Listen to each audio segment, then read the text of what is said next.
Hola, ¿qué tal? Estamos en septiembre, mes de la patria, y en ese sentido, el tema obligado pues es el movimiento de independencia. Y para esto, pues hay que hablar en diferentes tiempos. Y en ese sentido decirles que eso tiene su origen de manera externa. Estamos hablando de la invasión napoleónica a España, cuando Napoleón engaña a la monarquía española diciéndoles que va a invadir Portugal y diciéndoles que va a invadir después Inglaterra. Y esto no ocurre. ¿Qué hace? Invita a la corte española, se los lleva a Bayona y ahí los encarcela, los secuestra literalmente. Y esto mete en crisis a una monarquía que de por sí ya estaba en crisis. Una monarquía que había dejado de tener el poder que tenía por circunstancias diversas, pero principalmente las económicas.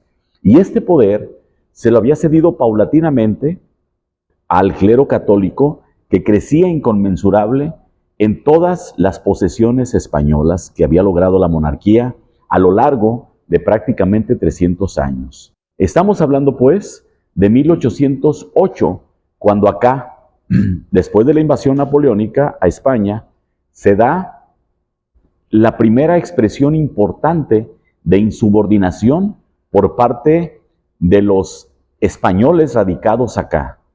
Y ahí vienen las conspiraciones que se dan principalmente propiciadas por Primo de Verdad, quien acaba lamentablemente apresado y luego muerto. En ese sentido, tenemos que se dan una serie de manifestaciones en diferentes áreas de lo que era la Nueva España, la extensísima Nueva España, que llegaba pues prácticamente, obviamente más allá de nuestras fronteras actuales, todo lo que es California, la Alta California, Nuevo México, Arizona, obviamente lo que es hoy Texas, todo eso que pertenecía a la Nueva España, no a México todavía. Y ocurre 1808 y después se dan más movimientos, más azonadas, principalmente dadas en las provincias que tenía definidas hasta ese momento la Nueva España. El gran motivo que encuentra la historia son las reformas borbónicas, que se referían a la elevación de impuestos para que la monarquía pudiera pagar las invasiones, sus guerras que tenía en diferentes frentes y que paradójicamente eso la había debilitado. Y así encontramos con que en todo lo que era la Hispanoamérica empiezan a darse estos levantamientos prácticamente de manera simultánea. Y aquí lo vemos en Argentina, en Perú, en Chile, en Venezuela, con todos estos insurgentes que se manifiestan y que a la postre se convierten en héroes nacionales. ¿Qué más tenemos aquí? Bueno, aquí en 1810 se da ese levantamiento que encabeza Miguel Hidalgo, ese llamado que no es el único. Estamos hablando de que en el Bajío se dan diferentes manifestaciones similares. Se debe a que el clero, aprovechando su indiscutible influencia que tenía en toda esta zona, pues empieza a ejercer el poder a través de los clérigos, a través de los ministros de culto. Y son ellos quienes empiezan a levantar a la gente, a levantar a las masas. Debemos tener clara una cosa. La independencia, este gran movimiento armado, no se da, como nos lo han hecho creer, no se da de mexicanos contra españoles. No se da. Y no se da por varias razones. La primera es que en ese tiempo México, con una denominación específica, no existía. Lo que existía era Nueva España. Mexicanos no había. Lo que había era novohispanos o hispanos que radicaban en esta región que era la Nueva España, que era el virreinato de la Nueva España. ¿Entre quiénes se da el conflicto? Entre españoles. De pronto se matiza y se dice, no, entre criollos y españoles. No, se da entre españoles. Básicamente se da así. Ahora bien, ¿por qué otra razón no contra los españoles? Tenemos la proclama que se le atribuye a Miguel Hidalgo, que dice, viva la religión, viva nuestra Madre Santísima de Guadalupe, viva Fernando VII, viva la América y muera el mal gobierno. Dice viva Fernando VII. Es una adhesión al rey de España. Dice viva la América. Es una separación de la España y de la invasión napoleónica, ya que en ese momento quien gobernaba, quien era el monarca de España, no reconocido por el pueblo, era José Bonaparte, el hermano de Napoleón en España. Entonces era también esa separación que se le atribuye en la proclama Hidalgo. Viva la América. Y dice, muera el mal gobierno. Es decir, no se reconoce al gobierno de Napoleón implementado en España y mucho menos en la Nueva España. De tal manera que el pleito no es entre mexicanos contra españoles. Eso lo debemos tener muy claro.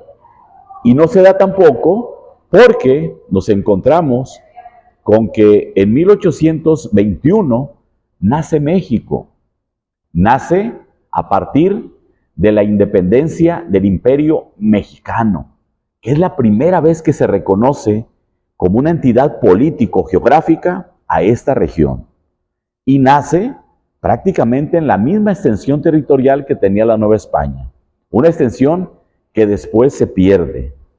Ni Morelos, ni Hidalgo, ni Josefa Ortiz de Domínguez, ni Ignacio Allende, ni Aldama, ni Abasolo, ni Guerrero, ni todos ellos se reconocían mexicanos. Ninguno de ellos. Todos ellos se reconocían españoles de América, porque así nacieron, así estaban reconocidos legalmente, y así era su esencia también.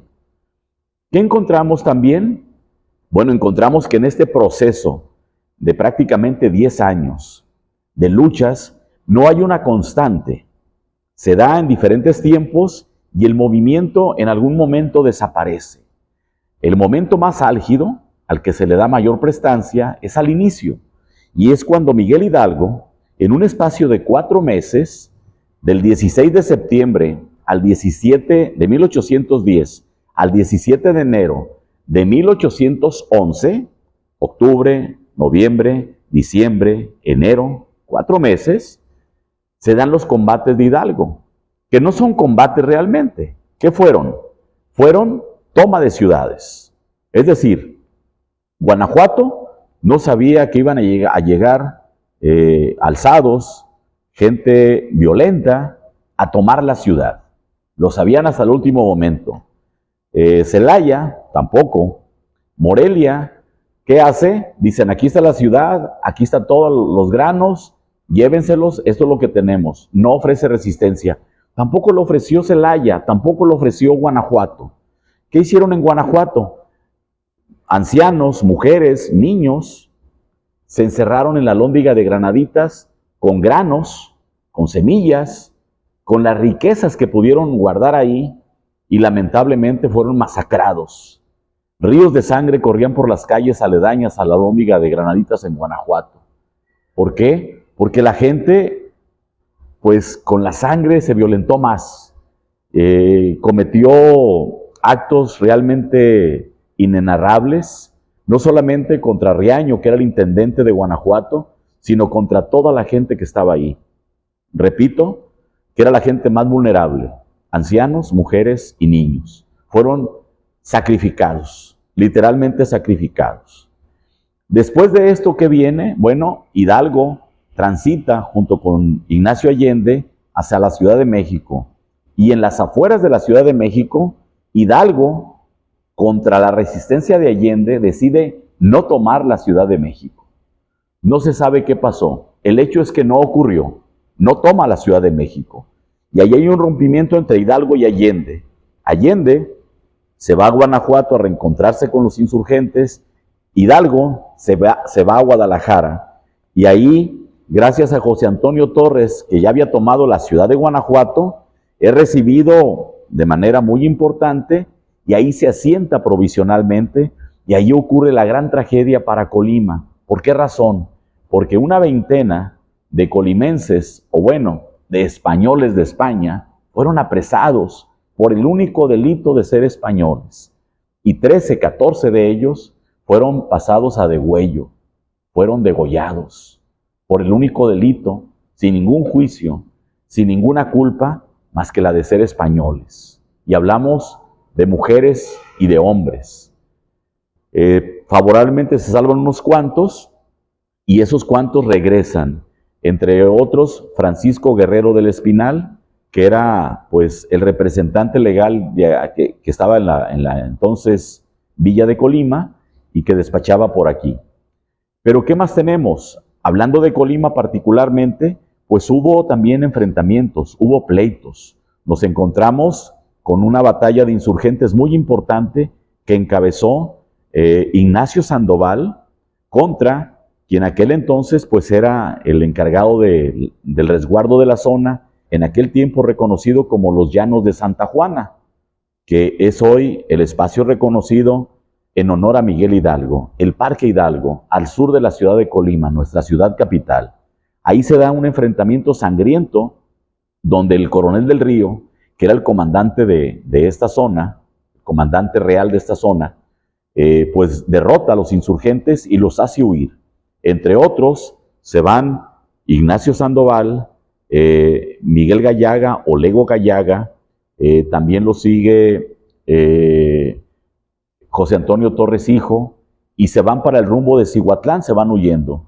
Y allá tienen entre ellos un encontronazo porque se culpan entre sí sobre la derrota que habían tenido en Colima, que fue una derrota que pues acabó prácticamente con el movimiento. ¿Y qué pasa? Bueno, pues allá, por aquel lugar, matan, fusilan, por órdenes de Ignacio Sandoval, a Miguel Gallaga, sin un juicio, sin nada, nada más por que alguien tenía que asumir la culpa. No sabemos dónde quedó a quien se dice pariente cercano de Miguel Hidalgo, porque Miguel Hidalgo, si usted no lo sabía, se llamaba Miguel Gregorio Antonio Ignacio Hidalgo Costilla Gallaga Mandarte y Villaseñor. Miguel Hidalgo, por ahí escuchó el Gallaga, entonces hablamos de que era pariente de Miguel Hidalgo. Y bueno, ¿qué más encontramos aquí? La ciudad se amuralló durante ese tiempo. Lamentablemente hubo un terremoto terrible y junto con las murallas, pues la ciudad en desastre, caída. Hay escenas que por ahí se ilustran de manera magistral por una arquitecta que nos representa de alguna manera cuáles eran las condiciones en las que estaba Colima en aquella época del movimiento de independencia. Y bueno, pues es la etapa, una de las etapas sangrientas que ha tenido Colima, en la que sus hijos se han enfrentado entre sí, hermanos contra hermanos, padres contra hijos. Y bueno, ojalá que esto no lo volvamos a vivir, no lo volvamos a padecer y que nos sirva de experiencia para aprender de eso. Mientras tanto, ¡viva México!